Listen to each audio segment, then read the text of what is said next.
Ladies and gentlemen, there comes a time in every life when the mirror asks the hardest question: what happened to the person you promised you'd become? That's a tough one. And if you're like most of us, you've made a few detours, a few delays, maybe even a few disasters. But here's the good news.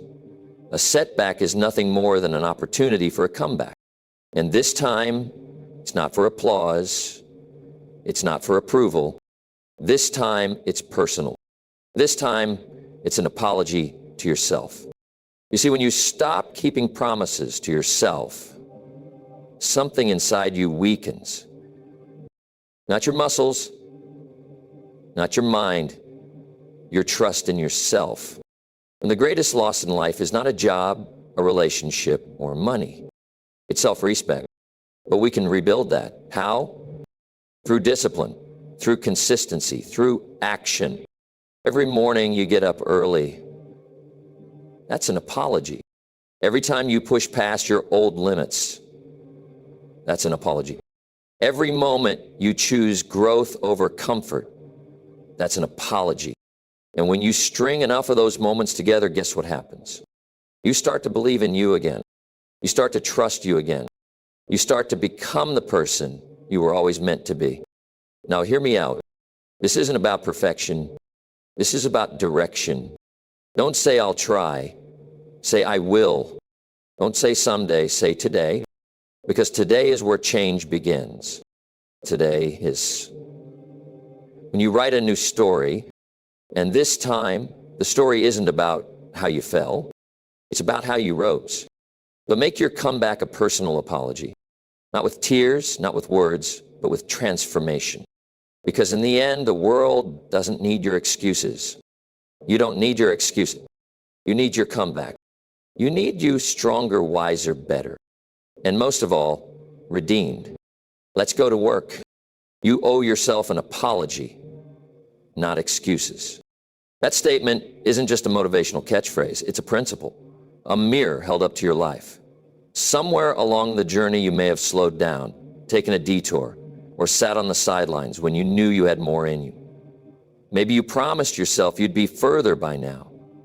You told yourself you'd be healthier, stronger, more disciplined, more consistent, and yet here you are, not where you could be, not where you planned to be. The natural instinct is to reach for excuses. Life got busy. I didn't have the support. Things didn't go the way I thought. It's easy to reach for reasons, but here's a truth worth holding on to. Excuses are easy to make and expensive to keep. When you excuse your past, you excuse your future. You keep the door locked and you keep the key in your pocket. You limit your own transformation. Why? Because excuses protect your feelings, not your potential. They're a shield against discomfort, not against failure. Every time you say, I didn't have the time, what you really mean is, I didn't give it priority. When you say, I was too tired, it's usually, I wasn't committed enough. And when you say, it wasn't the right time, what you're often saying is, I was waiting to feel ready. But readiness doesn't arrive before commitment. It shows up after it. You become ready because you decided to act, not the other way around. And there comes a point when you have to get brutally honest with yourself. That's the moment growth begins. Growth isn't born from comfort. It's born from confrontation. You confront the part of yourself that settled, that delayed, that avoided responsibility, and you say no more. You take ownership, not because everything is your fault, but because everything is now your responsibility. That's the real apology. That's the message you send to yourself. I know I let us down, but I'm here now, and I'm not going anywhere. You can't move forward while dragging a sack of excuses behind you. It's too heavy. It slows you down. The longer you carry it, the more it wears you out. Let it go. Travel light. Carry lessons, not blame. If you stumbled in the past, learn from it. If you got distracted, refocus. If you gave up, recommit. But do it not from guilt. Do it from grace. This comeback is not about punishing yourself. It's about forgiving yourself enough to try again, to rise again, to say, I owe myself another shot, and this time, I'm going to give it all I've got. We often show more compassion to others than we do to ourselves. We encourage friends when they mess up. We tell them, it's okay, you can start over.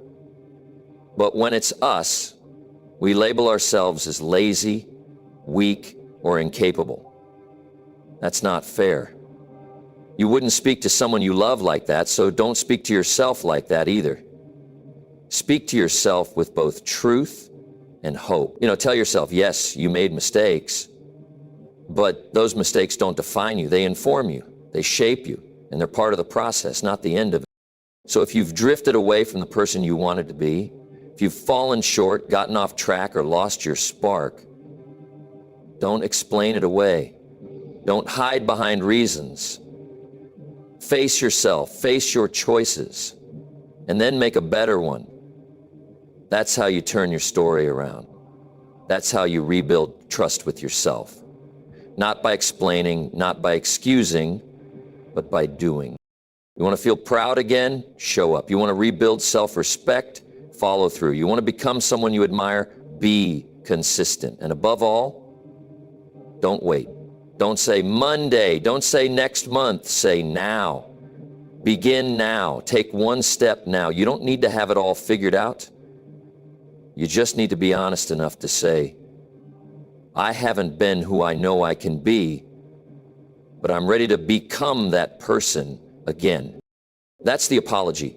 That's the comeback. And that's how you take back your life.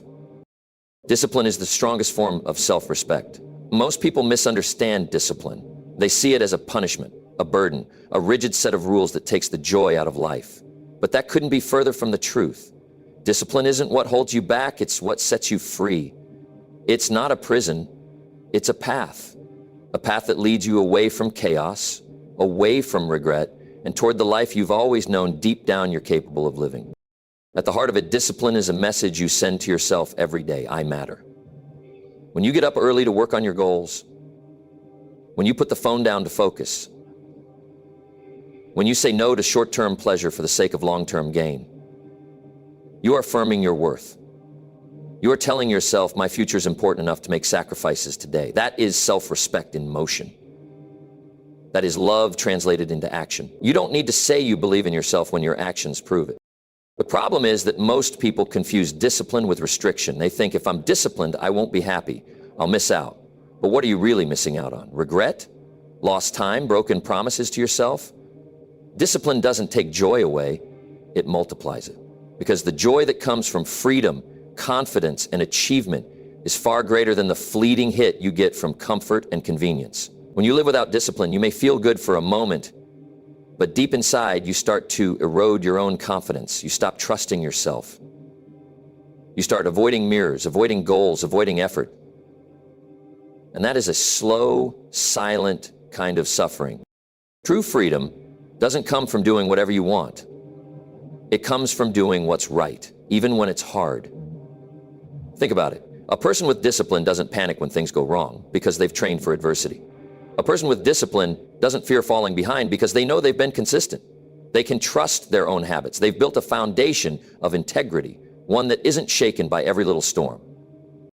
Discipline is what gets you through when motivation disappears. And let's be honest, motivation always disappears. Some days you'll feel inspired, other days you'll feel exhausted. You won't want to show up. You won't want to push. And that's where discipline steps in. Discipline says, we're not negotiating. We do what needs to be done because it's who we are. Discipline becomes part of your identity. It's not just what you do, it's who you become. And here's the beautiful thing. Discipline isn't something you're born with. It's something you build. One decision at a time. One morning where you don't hit snooze. One workout when you'd rather stay in bed. One healthy meal when junk food is calling your name. Every time you choose growth over comfort, you're laying another brick in the house of self-respect. You're reinforcing the belief that you are strong, capable, and committed. Don't wait to feel ready. Don't wait to feel confident. Those things come later. After you've shown up, after you've kept your word, after you've done the hard things. And they don't come as a lightning bolt. They come quietly, slowly. They creep in through consistency. They arrive like sunrise, gentle but undeniable. It's not about being perfect.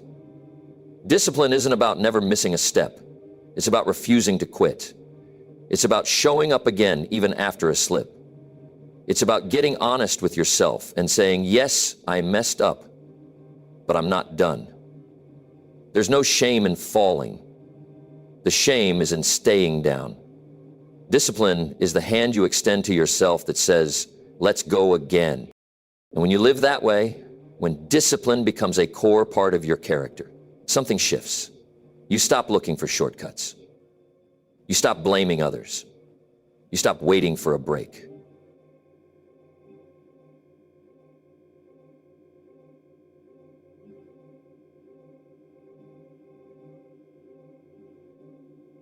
You stop chasing potential and start fulfilling it. You begin to look in the mirror and see someone you respect, someone you admire, not because you're the most talented, not because you're the smartest, but because you're the most committed, because you chose to honor your future with your actions today. That's discipline, that's self-respect, and that's how you change your life, one choice at a time. Small daily improvements are a form of redemption. People often think redemption has to come in the form of a grand gesture or a dramatic change, a bold comeback, a major transformation that turns heads and demands attention. But the truth is, redemption is not about being loud. It's not about proving something to the world. It's about proving something to yourself. And that proof is found not in what you do once, but in what you do consistently. You don't rebuild your life in one weekend.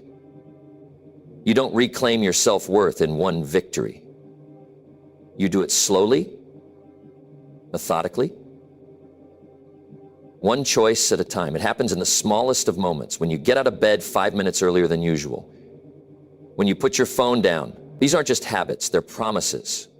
And each time you keep one, you're restoring the relationship you have with yourself. Because at its core, growth is not about intensity, it's about consistency. A lot of people get fired up and make big declarations. Starting Monday, I'm changing everything. This year is going to be different. And for a day or two, maybe even a week, they're all in. But then life shows up. Old routines creep back.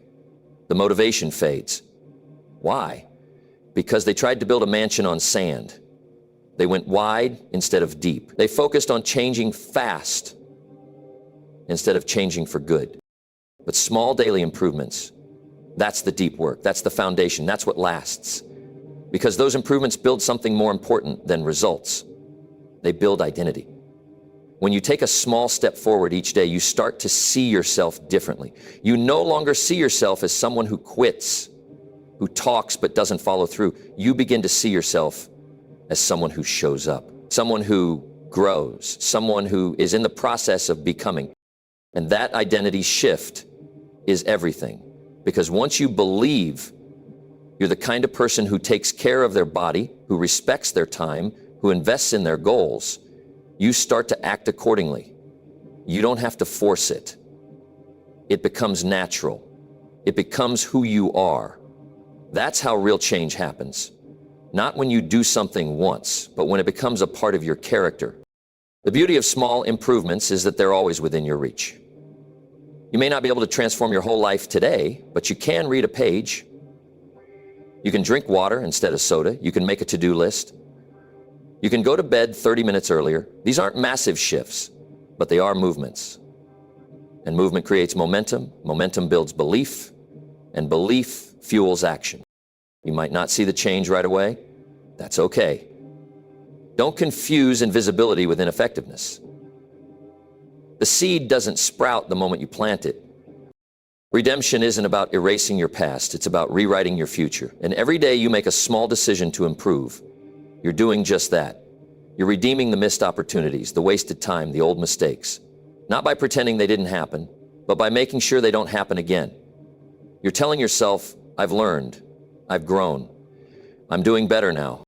It's easy to underestimate what a tiny effort can do, but those efforts are powerful.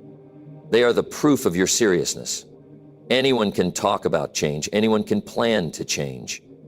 But the one who takes action, small, repeated, determined action, is the one who actually... So don't wait for the perfect time. Don't wait for a breakthrough. Your breakthrough is buried in your daily routine. It's in your quiet effort. It's in your refusal to give up even when the progress feels slow. It's in the way you choose to keep going, not for recognition, not for applause, but for redemption. Because you're not just building habits, you're building a new version of yourself. And that is always worth the work. Your comeback starts with clarity, not motivation. It's a common mistake to sit around waiting for motivation to strike like lightning on a clear day. People tell themselves, once I feel inspired, I'll take action.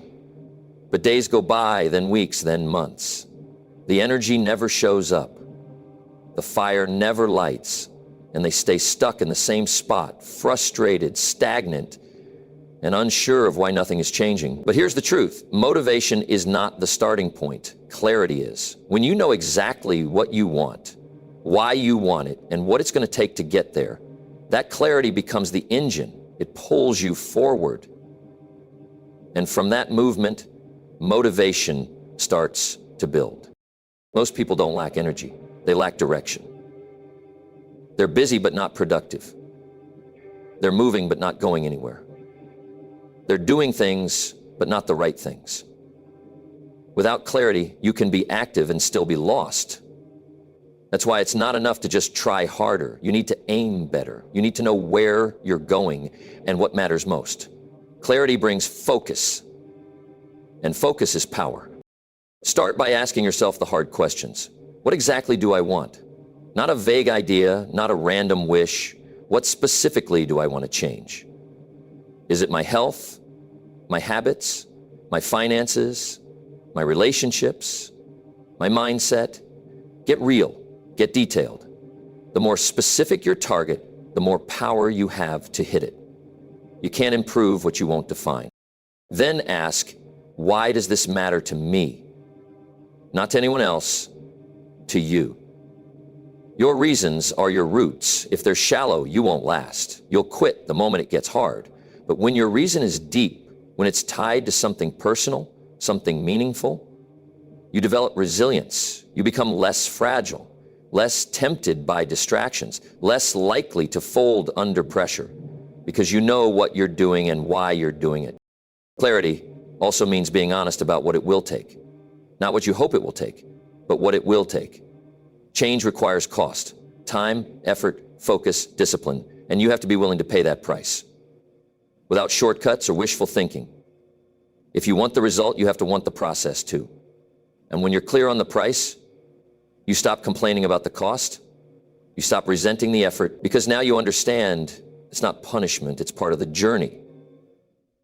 It's how you earn it. When you're clear on your goal, your why, and your path, your comeback becomes strategic. You stop reacting and start building. You don't need to wake up every day feeling motivated. You just need to wake up with a plan. Plans don't depend on emotions. They depend on execution. And here's the beauty of it. When you begin to act on clarity, motivation follows, because results create energy. Progress creates fire. One step leads to the next. You get a win, even a small one, and suddenly you feel more confident. You see the possibility. That's motivation, born from movement, not before it. Waiting for motivation is like waiting for the weather to be perfect every day. It won't be. But clarity, that's a decision you can make right now. You can decide to stop being vague. You can decide to stop drifting. You can decide to define your goals and take ownership of your life. That kind of decision is where power lives. So if you've been stuck, if you've been circling the same problems, if you've been waiting for some magical spark to get going, stop waiting. Start getting clear. Write down what you want, why you want it, what it's going to take, what habits you need, what you need to cut, what you need to commit to. That act alone will shift your energy. It will give your mind something to work toward, something to align with. You don't need to feel good to start. You need to get clear, because clarity doesn't care how you feel, it just works. And once you begin to move with direction, your confidence grows, your consistency improves, your discipline strengthens. And that's how momentum is built. Not from hype, but from vision. Your comeback doesn't need to be explosive, it just needs to be intentional. And clarity is where intention begins. You will never rise consistently until you make decisions based on standards, not feelings. Most people live their lives driven by emotion. They act when they feel good and they quit when they feel tired. They chase what's exciting and avoid what's uncomfortable. But feelings are fleeting. They change like the weather, up one day, down the next. And if your decisions are anchored to those emotional ups and downs, your progress will always be unstable. You'll start things but never finish them. You'll make promises but rarely follow through. You'll find yourself stuck in cycles of inconsistency, making bursts of progress, only to fall back again. The people who rise, who truly grow, evolve, and win, aren't controlled by how they feel. They're controlled by who they are. They've decided that certain behaviors, certain actions, certain standards are non-negotiable. It's the rule, not the exception. When you let emotions dictate your actions, you become reactive. But when you let standards guide your actions, you become reliable. You become grounded. Think about elite athletes, top performers, or anyone who consistently succeeds. They don't train only when they're excited. They train because it's part of their identity. Their emotions may fluctuate, but their commitment doesn't. Their feelings may vary, but their standards don't bend. And that's what you need to build. Standards that are stronger than your moods. A mindset that doesn't ask, do I feel like it, but instead says, this is what I do. That doesn't mean you ignore your feelings. It means you don't serve them. You acknowledge them, but you don't obey them. You feel them, but you still do what needs to be done. The key to a real comeback isn't found in emotional highs. It's found in everyday discipline. That discipline is born from a decision that no matter what, you will operate by your standards. If your standard is to eat clean, then that's what you do, even when you're stressed. If your standard is to train 4 times a week, then that's what you do, even when you don't feel like it. If your standard is to work on your goals for an hour every day, then that's what you do, whether inspiration strikes or not. That's how you build trust with yourself. That's how you begin to respect yourself, because you're no longer a slave to the moment. You're the master of it. You know exactly what's required and you deliver it, not once, not occasionally, but regularly, because that's who you are now. Someone who does what they said they'd do. Someone who lives with integrity. And it's not about perfection. It's not about being a robot or suppressing every emotion. It's about maturity, about emotional leadership, about recognizing that your future depends on your ability to do what's right even when it's not easy. Most people will never get where they want to be because they keep choosing what's convenient over what's correct. They keep following their moods instead of leading them. But if you flip that script, if you lead with your standards and let your feelings follow, you start to gain power, you build momentum, you become consistent, and consistency creates results. You'll start to notice that even on your bad days, you still made progress. Even when you weren't at 100%, you still moved forward. That's the kind of life you build when you stop negotiating with your emotions and start aligning with your principles. Decide what your standards are. Write them down. Commit to them. Let them be the foundation you stand on every day, especially on the days when you're tempted to lower them. Because the strength of your comeback doesn't come from a moment of motivation. It comes from a lifetime of decisions stacked on top of one another, each one honoring your standards, not your feelings. That's how you rise. That's how you stay up. And that's how you never fall the same way again. The past isn't a prison, it's a classroom. Too many people treat their past like a weight, something they drag behind them, something that keeps them from moving forward. They look back at the mistakes, the failures, the missed chances, and they build an identity around them. I always mess things up. I'm not good enough. I failed once, so I'll probably fail again. But the truth is, the past only becomes a prison when you let it define you. It only becomes change when you keep rehearsing the same story without extracting the lesson. The past was never meant to trap you. It was meant to teach you. Every mistake you've made, every setback you've faced, every time you came up short, it all holds value, but only if you're willing to learn from it. The problem is, most people don't look at their past through the lens of growth. They look at it through the lens of guilt. They replay the moment, not to grow from it, but to beat themselves up over it. They dwell, they spiral, they shrink, and in doing so, they waste the very thing that could have been a foundation for their strength, experience. You see, experience is only wisdom when it's processed.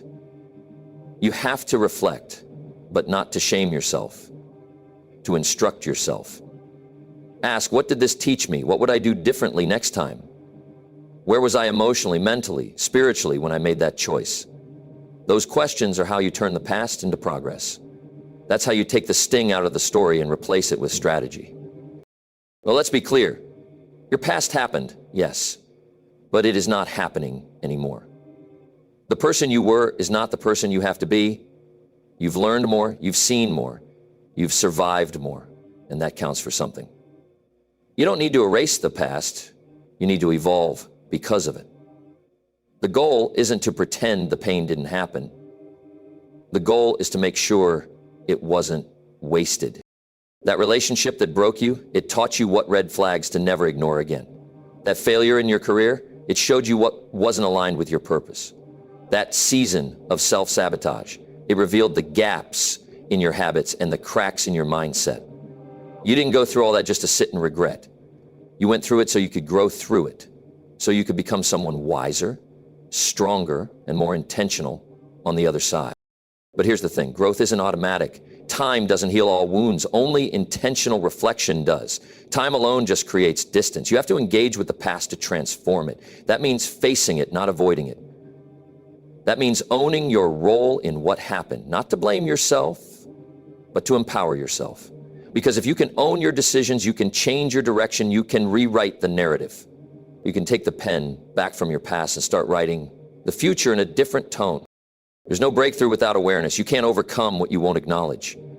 But acknowledgement is not the same as attachment. You acknowledge what happened, but you don't stay stuck in it. You visit the past, but you don't live there. You use it as a reference, not a residence.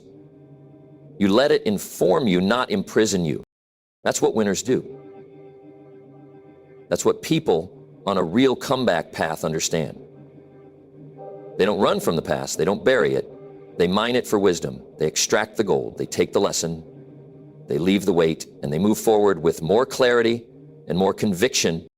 So if you've been carrying guilt, regret, shame, lay it down.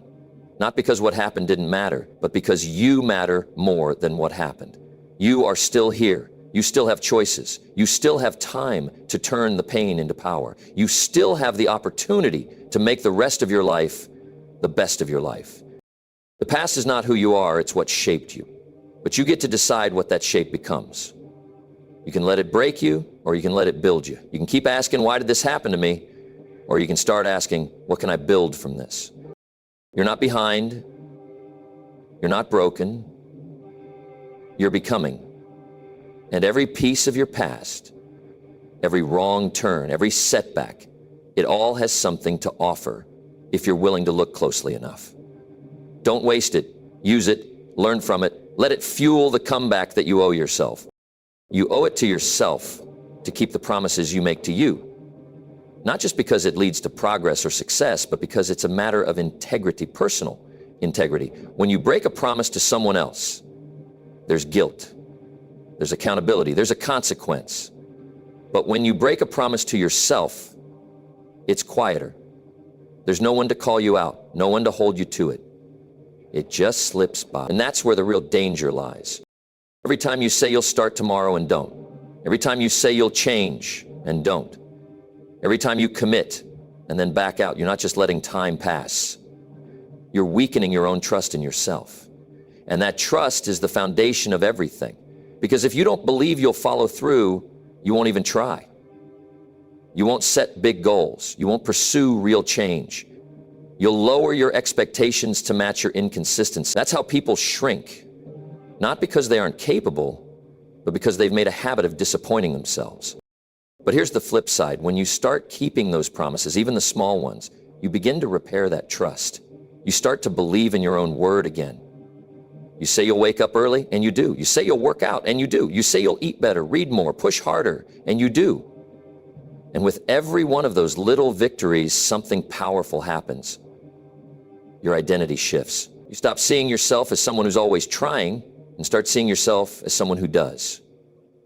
That's how confidence is built. Not from talking big, but from following through. The mistake people make is thinking the promise has to be dramatic. I'll change my life in a month. I'll lose 50 pounds in a few weeks. I'll go from broke to wealthy overnight. That's not a promise. That's a fantasy. Real promises are made in the details. I will not hit snooze in the morning. I will walk for 20 minutes today. I will eat one healthy meal. I will write for 10 minutes. These may seem small, but they carry massive weight because they are doable. They are real. They create momentum, and momentum creates belief. You can't build a powerful life on broken commitments. And that includes the ones no one sees. In fact, those are the most important ones because they reveal your standard. Do you only show up when it's convenient? Do you only push when someone's watching? Or do you live in alignment with who you said you want to be, regardless of the audience, regardless of the applause? You've probably kept a lot of promises to others. You've shown up for them, you've supported them, you've honored their trust. But what about you? When will you show up for yourself like that? When will you stop treating your own goals like optional chores? You say you want more, you say you want better, but are your actions matching that desire? Are your choices honoring the vision you say you have for your life? The truth is, you can't expect your life to change if you keep making excuses for breaking the deals you made with yourself. Every time you say, it's just one day, it's not a big deal, I'll get back on track later, you're giving yourself permission to stay average. You're reinforcing a pattern of quitting. And quitting doesn't just kill your goals, it kills your self-respect. But the good news? You can start rebuilding that self-respect right now. You don't need to wait for the new year or Monday or the perfect moment. You need to make one promise today and keep it. Start small, make it real. And when you keep it, make another one tomorrow. Stack those wins, let them pile up. Because every time you keep your word to yourself, you are casting a vote for the kind of person you want to be. You deserve to experience what it feels like to be proud of your consistency, to trust yourself again, to know that when you say, I will, it actually means something. That's not just about discipline. That's about dignity. That's about finally giving yourself the same loyalty, commitment, and follow-through you give to everyone else. So don't wait to feel ready. Don't wait to be perfect. Just start honoring your word. Start building the kind of relationship with yourself that leads to confidence, momentum, and real change. Because in the end, that's what a comeback is. It's not just returning stronger. It's returning more honest, more focused, and more aligned with the promises you finally chose to keep.